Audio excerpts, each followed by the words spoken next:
کچھ لوگ حلال حرام کی بحث میں علم سیکھ رہے تھے۔ ابو ہریرہ رضی اللہ تعالیٰ عنہ نے کہا وَيْحَكُمْ ذَاقَ مِرَاثُ محمد صلی اللہ علیہ وسلم، افسوس تمہیں پتہ نہیں ہے یہی تو محمد صلی اللہ علیہ وسلم کی وراثت ہے جو تقسیم ہو رہی، اور ہم صرف بازاروں میں لگے ہوئے، اپنے بازاروں میں کام کاج کے ساتھ ساتھ پیغمبر الاسلام کی حدیث کے لیے، اللہ کے قرآن کے لیے اور دین کے لیے بھی کچھ وقت نکالا کرو۔ صحابہ اکرام میں سب حدیث کے حافظ نہیں تھے، مگر وہ اتنا ضرور جانتے تھے کہ انہیں مسلے پہ کھڑے ہونے کے لیے گھنٹوں امام کا انتظار نہیں کرنا پڑتا تھا، انہیں خطبہ جمعہ کے لیے انتظار نہیں کرنا پڑتا تھا، بلکہ وہ اتنا جانتے تھے کہ جنازہ خود پڑھا سکیں، وہ اتنا جانتے تھے کہ اپنی نماز عید خود پڑھا سکیں، وہ اتنا جانتے تھے کہ کفن غسل کے انتظامات خود کر سکیں۔ لیکن افسوس آج ہماری صورتحال کیا ہے؟ تو میں بات کر رہا تھا ابو ہریرہ رضی اللہ تعالیٰ عنہ، اللہ وہ جہاں لیٹے ان پر کروڑ رحمتوں کا نزول فرما۔ امام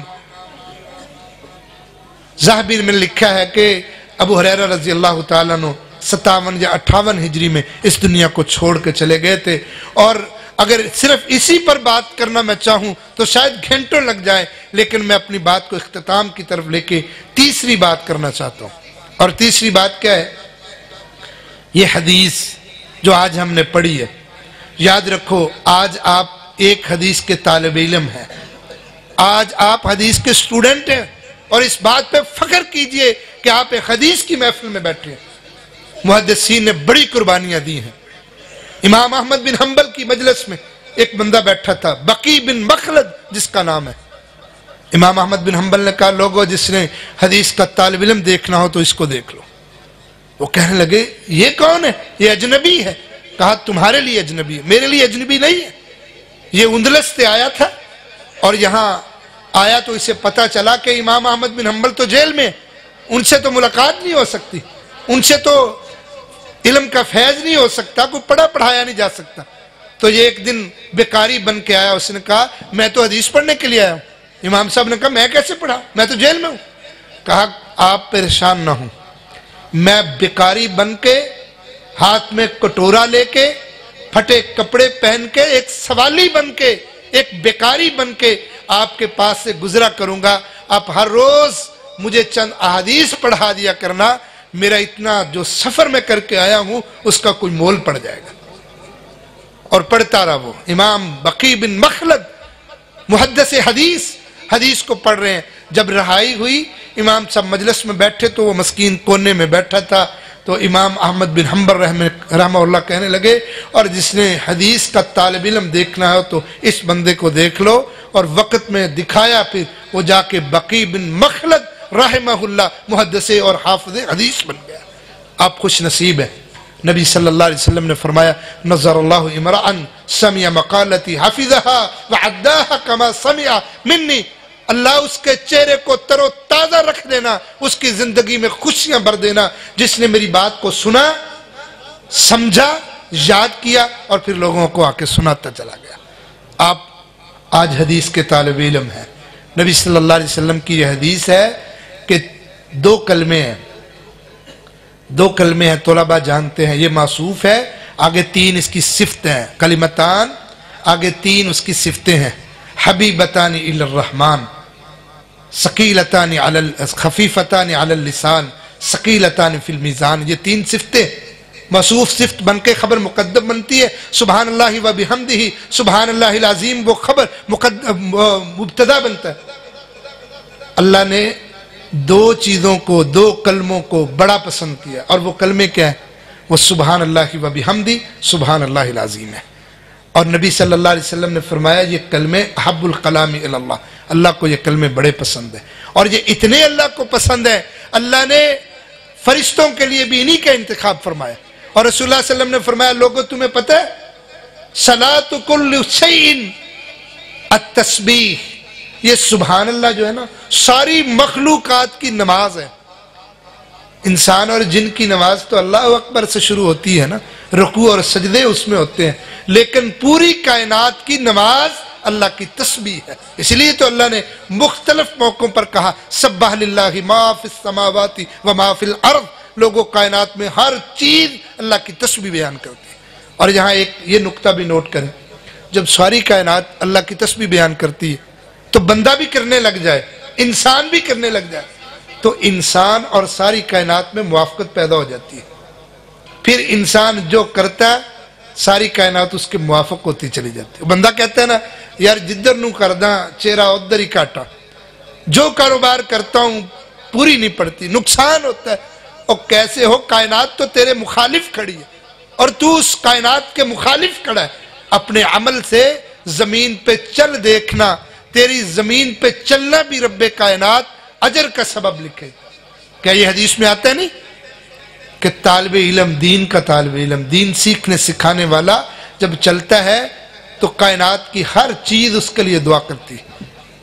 صحابہ اکرام نے شاید تعجب کی نگاہوں سے دیکھا تو آپ نے فرمایا لوگوں، اور چلنے والی چونٹی بھی دعا کر رہی ہوتی، اس کو بھی پتہ چل جاتا ہے جو دین کا طالب علم چل رہا ہے، اس کے لیے چونٹی دعا کرنے لگی۔ اگر سمندر کے پاس سے، چھوٹا نہیں ہوتا سمندر، اس کے پاس سے دین کا طالب علم، حدیث کا طالب علم پاس سے گزر جائے تو وہ اندر مچھلیاں اس کے لیے دعا کرنے لگ جاتی ہیں۔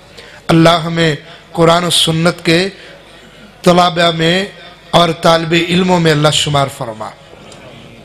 سبحان اللہ و بحمدہ کے بارے میں آتا ہے، آپ نے فرمایا کہ جو انسان یہ کلمات صبح و شام 100 مرتبہ پڑھتا ہے، سمندر کی جھاگ کے برابر بھی اس کے گناہ ہوں گے تو اللہ معاف کر دے گا۔ اور ایک روایت میں آتا ہے کہ اگر زمین و آسمان کے خلا کے برابر بھی اس کے گناہ ہوں گے اللہ معاف کر دے گا۔ اور ایک جگہ آتا ہے سبحان اللہ تملأ المیزان، سبحان اللہ کہہ دو نیکیوں سے اللہ کا سارا میزان بھر جائے گا۔ اچھا میزان پتہ کتنے ہے؟ تفاسیر میں آتا ہے کہ اللہ کا جو میزان ہے نا اتنا بڑا ہے، اس کے ایک پلڑے میں اگر زمین اور ایک پلڑے میں آسمان، ان دونوں کو ملا کے ایک ہی پلڑے میں رکھ دیا جائے تب بھی اس کا پلڑا بھرے گا نہیں، لیکن سبحان اللہ کہنے سے نیکیوں سے اللہ تیرا وہ میزان کا پلڑا بھر دیتا ہے۔ اس سے بڑھ کے اور اس جملے کا اجر اور ثواب اور کیا ہو سکتا ہے؟ ام ہانی کہتی ہیں، ام ہانی حضرت علی رضی اللہ تعالیٰ عنہ کی بہن ہے، نبی صلی اللہ علیہ وسلم کے چاچا زاد کزن ہے ام ہانی رضی اللہ تعالیٰ عنہ، کہتی ہیں اللہ کے رسول بوڑھی ہو گئی، کوئی عمل بتائیے جس سے اللہ رب العزت مجھ کو اتنا کر دے کہ میں اس کو پڑھوں اور نیکیوں کے ڈھیر لگ جائے۔ تو آپ نے فرمایا صبح بھی پڑھ لیا کر، شام کو بھی پڑھ لیا کر، یہ 100 مرتبہ کلمات یا 33 مرتبہ یہ کلمات، سبحان اللہ، الحمدللہ، اللہ اکبر، لا الہ الا اللہ، اللہ تیرے لیے نیکیوں کے دروازے کھولے گا اور تیرے لیے زمین و آسمان کے براؤ کے برابر اللہ نیکیاں رکھ دے گا۔ اللہ سے دعا کرو اللہ ہمیں ہر وقت اپنی زبان سے اپنی تسبیح، تحمید اور اللہ تکبیر کہنے کی توفیق نصیب فرما، جس کا معنی یہ ہے سبحان اللہ، الحمدللہ، اللہ اکبر، لا الہ الا اللہ۔ چوتھی اور آخری بات آج کی مجلس کی، اور وہ یہ ہے کہ یہ حدیث جو آج ہم پڑھ رہے ہیں، جس کی آخری حدیث پر ہم بیٹھے ہیں، یہ حدیث امام بخاری رحمہ اللہ نے درج کی ہے۔ ہمیں صرف باتیں سننی نہیں ہے، ہم نے اپنے اسلاف، اپنے محدثین، ان کی سیرت، ان کے کردار کو پڑھ کے اپنی زندگیوں کو بھی اس کے برابر کرنا ہے۔ اب دیکھیں نا امام بخاری رحمہ اللہ جنہوں نے اس حدیث کی کتاب کو مرتب کیا، کیا وہ حدیث مرتب کر کے اور ایک دفعہ پڑھا کے چلے گئے؟ اپنی زندگی میں کوئی 90,000 طلباء کو یہ حدیث پڑھائی ہے، اور ہر حدیث انہوں نے صرف پڑھائی نہیں، صرف لکھی نہیں، بلکہ اس پر عمل کر کے بھی دکھایا۔ اس لیے ہمیں امام بخاری رحمہ اللہ کی سیرت کو پڑھ کے ان کے کردار کے مطابق زندگی بھی کرنی ہے۔ اب دیکھو نا، نبی صلی اللہ علیہ وسلم جس کے خواب میں آ رہے ہوں، امام بخاری کہتے ہیں میں نے اس وقت یہ لکھنا شروع کی کہ مجھے خواب آئی تھی، پیغمبر بیٹھے ہیں، میں پنکھی کے ساتھ مکھیاں آپ کے چہرے سے ہٹا رہا ہوں۔ میں نے اپنے اساتذہ سے تعبیر پوچھی تو امام اسحاق بن راہوے جو میرے استاد ہیں کہتے ہیں تو پیغمبر کی احادیث صحیح لکھے گا جو پیغمبر کی طرف جھوٹ منسوب ہے اس کو دور کرے گا۔ جس کے خوابوں میں پیغمبر آتے ہوں اور خدمت لینے کے اشارے کرتے ہوں، بتاؤ اللہ نے اس کو کیا مقام دیا؟ اور ایسے بیٹے، میں والدین موجود ہیں، یہ بات کرنے لگا ہوں، والدین بھی نوٹ کر لیں، ایسے بیٹے ایسے پیدا نہیں ہوتے، ایسے علم کے سمندر بیٹے ایسے نہیں بنتے۔ ماں کو بھی نیک بننا پڑتا ہے، باپ کو بھی بننا پڑتا ہے۔ امام بخاری نے کیا کہا تھا؟ کہتے ہیں میرے والد دنیا سے جانے لگے نا تو میرے بڑے بھائی کو بلایا اور کہا بیٹا نوٹ کر لے، اب تو گھر کا سرپرست بننے والا ہے، سب بچوں کا کفیل بننے والا ہے، میرے رزق کے اندر 1 روپیہ بھی، 1 درہم بھی حرام کا تو کجا شبہ حرام کا بھی نہیں ہے۔ میں نے اپنے بچوں کو رزق حلال کھلایا ہے۔ جو باپ اپنے بچوں کو رزق حلال کھلاتا ہے تب جا کے امام بخاری جیسے پیدا ہوتے ہیں۔ اپنے رزق پہ نظر ڈالا کرو۔ نیک والدین ہوں نا، سورۃ کہف پڑھیے، علماء سے سننا، اللہ کہتے ہیں ابوہما صالح، ماں باپ نیک تھے، اللہ نے بچوں کی حفاظت کر دی، ان کے خزانوں کی، نبیوں کو لگا دیا دیواریں بنانے پہ۔ ماں باپ نیک ہوں تو نسلوں کی اللہ حفاظت خود کرتا ہے، ان کے کاروباروں کی حفاظت خود کرتا ہے۔ بندہ ساری زندگی لگا دیتا ہے بچوں کے فیوچر کو برائٹ کرنے کے چکر میں، اور نیکیوں سے، نمازوں سے، دکان کے چکر میں، سب پیچھے بچوں کے فیوچر کو اچھا کرنے کے چکر میں، پلاننگ کے چکر میں۔ حالانکہ اللہ نے کہا تو نیک بن جا، تیرے بچوں کے فنانس کا میں ذمہ دار ہوں، ان کی حفاظت میں کرنے والا ہوں۔ اور پھر ماؤں کو بھی وہ کردار ادا کرنا چاہیے۔ کمال ہے یار، وہ ماں کتنی عظیم ہوگی، وہ ماں کتنی عظیم ہوگی۔ امام ابن حجر رحمہ اللہ نے فتح الباری کے مقدمے میں لکھا ہے کہ امام بخاری بچپن میں ان کی نگاہ اور نظر چلی گئی۔ نگاہ چلے گی، ماں نے تو منتیں مانگی تھی، نظریں مانی تھی کہ میں اس کو بڑا ہو کے قرآن کا قاری بناؤں گی، پیغمبر کے فرامین کا خادم بناؤں گی، نبی نہ ہو گیا۔ تو ماں ایک دن سجدے میں پڑ گئی ہے، کیا کہتی ہے؟ اللہ جب تک میرے بیٹے کی نگاہیں لٹائے گا نہیں، سر سجدے سے نہیں اٹھاؤں گی۔ قربان جاؤں اس ماں پر جس کو اپنے رب پر اتنا توکل اور بھروسہ تھا، اتنا لگاؤ تھا رب سے۔ حدیث میں آتا ہے، تاریخ کی کتابوں میں موجود ہے، ابن حجر رحمہ اللہ نے لکھا ہے کہ خواب کے اندر وہ نیند کے جھونکے میں ابراہیم علیہ السلام آ کے کہتے ہیں اماں سر سجدے سے اٹھا لے، اللہ نے تیرے بیٹے کی بینائی کو واپس کر دیا۔ اگر ابراہیم جو محمد بن اسماعیل امام بخاری رحمہ اللہ الباری، اگر تم چاہتے ہو تمہاری اولادوں میں ایسے بچے پیدا ہوں تو باپ بھی اپنا کردار دیکھے اور اپنی ماں بھی اپنا کردار دیکھے۔ اور امام بخاری بتا کیا کہتے ہیں؟ کہتے ہیں اللہ کی قسم، امام بخاری کی ایک کتاب ہے 3 ناموں سے، کئی جلدوں میں، التاریخ، تاریخ الکبیر، تاریخ الاوسط، تاریخ الصغیر، جو اسماء الرجال پر، حدیث کے راویوں کی حالات زندگی پر ہے۔ امام بخاری کہتے ہیں اللہ نے میری نظر کو اتنا تیز کر دیا تھا، وہ میں نے مسجد نبوی میں روزہ رسول کے پاس چاند کی چاندنی میں بیٹھ کے سب کچھ لکھا ہے۔ امام بخاری رحمہ اللہ الباری، جن کی سیرت کو آج پڑھ کے ہمیں سبق لینا ہے اور اپنی عملی زندگی کو بہتر کرنا ہے۔ امام بخاری کہتے ہیں، امام ذہبی نے سیر اعلام النبلاء میں لکھا ہے، کہتے ہیں اللہ کی قسم، اللہ کی عدالت میں کوئی یہ دعویٰ نہیں کر سکے گا، اللہ کی عدالت میں کوئی یہ دعویٰ نہیں کر سکے گا کہ میں نے غیبت کی ہے۔ اللہ کی عدالت میں کوئی یہ الزام لے کے میرے پاس نہیں آئے گا کہ میں نے غیبت کی ہے۔ اخلاقیات کا اس سے بڑھ کے اور معیار کیا ہو سکتا ہے؟ کوئی ہے جو دعویٰ کرے کہ میں نے کبھی چغلی نہیں کی، میں نے کبھی غیبت نہیں کی، میں نے کبھی جھوٹ نہیں بولا؟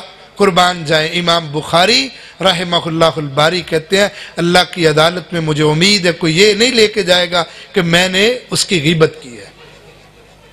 تقوی بھی کمال کا تھا۔ امام ذہبی نے لکھا ہے کہ ان کے ایک شاگرد تھے جو نبینے تھے، محمد بن حاتم بیان کرتے ہیں کہ ابو میشر ایک نبینہ شاگرد تھا امام بخاری کا۔ امام بخاری ایک دن جا کے نا اس کے پاس بیٹھ کے اس سے معافیاں مانگنے لگے، کہتے ہیں ہم سب دیکھ رہے تھے بھی یہ کیا منظر ہے، استاد